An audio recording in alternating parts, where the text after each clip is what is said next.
नमस्कार। पाठ नाना साहब की पुत्री देवी मैना को भस्म कर दिया गया। लेखिका चपला देवी।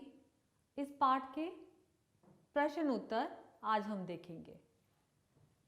पहला प्रश्न है, बालिका मैना ने सेनापति हे को कौन कौन से तर्क देकर महल की रक्षा के लिए प्रेरित किया?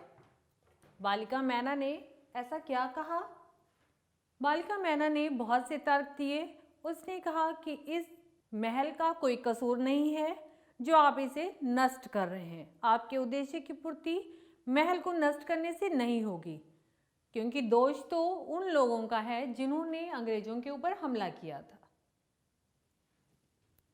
दूसरा, मैना जड़ पदार्थ मकान को बचाना चाहती थी, पर अंग्रेज उसे नष्ट करना चाहते थे। क्यों?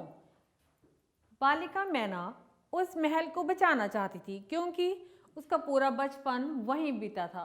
वो इस महल से बहुत प्रेम करती थी, उसे वहाँ से बहुत लगाव था। उस महल को बचाना चाहती थी, लेकिन अंग्रेज उसे नष्ट करना चाहते थे क्योंकि नाना साहब ने बहुत से अंग्रेजों को मार गिराया था अपने साथियों के साथ मिलकर।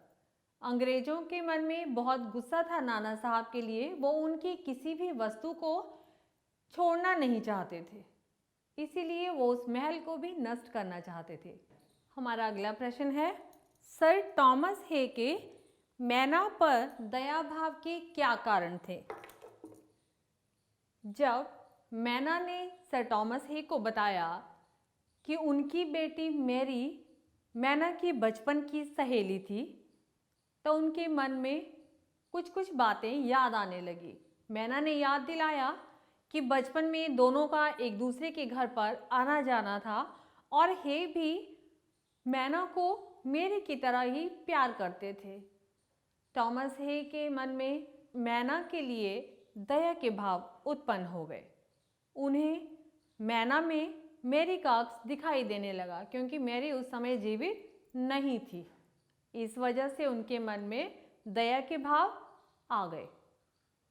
हमारा अगला प्रश्न है, प्रश्न 4, मैना की अंतिम इच्छा थी कि वह उस प्रासाद के ढेर पर बैठकर जी भरकर रो ले, लेकिन पाषाण हृदय वाले जनरल ने किस भय से उसकी इच्छा पूर्ण ना होने दी? अब पहली बात तो प्रश्न को ध्यान से पढ़ेंगे। देखिए, एक वर्ड है प्रासाद के ढेर पर। ये प्रासाद है, प्रसाद नहीं। ध्यान से देखना, प्रासाद होता है महल, महल का पर्यायवाची होता है प्रासाद। वो प्रासाद के ढेर पर यानी महल के ढेर पर बैठकर रोना चाहती थी, लेकिन पाषाण यानी पत्थर दिल वाले जनरल आउटरम ने उसे इसकी परमिशन नहीं दी, इसकी आज्ञा नहीं दी। जानते हैं क्यों नहीं दी थी?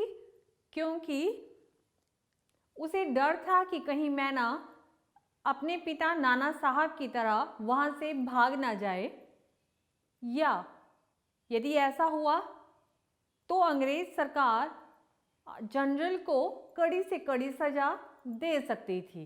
इसी भय से उसने उसकी अंतिम इच्छा पूर्ण नहीं होने दी। हमारा अगला प्रश्न, बालिका मैना के चरित्र की कौन कौन सी विशेषताएं आप अपनाना चाहेंगे और क्यों? अब कौन कौन सी विशेषताएं थी?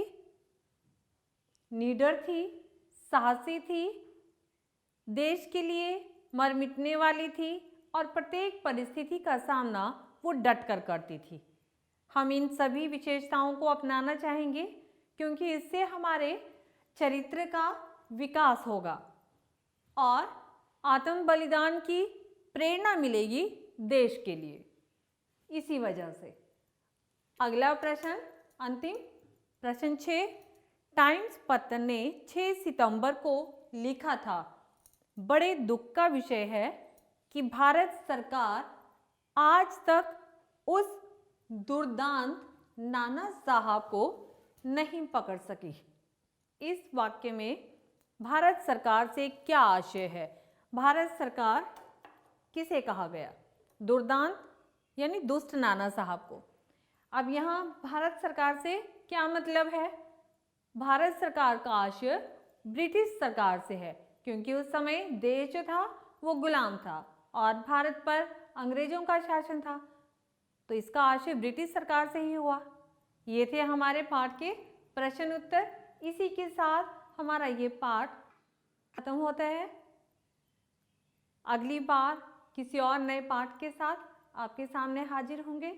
तब तक के लिए नमस्कार।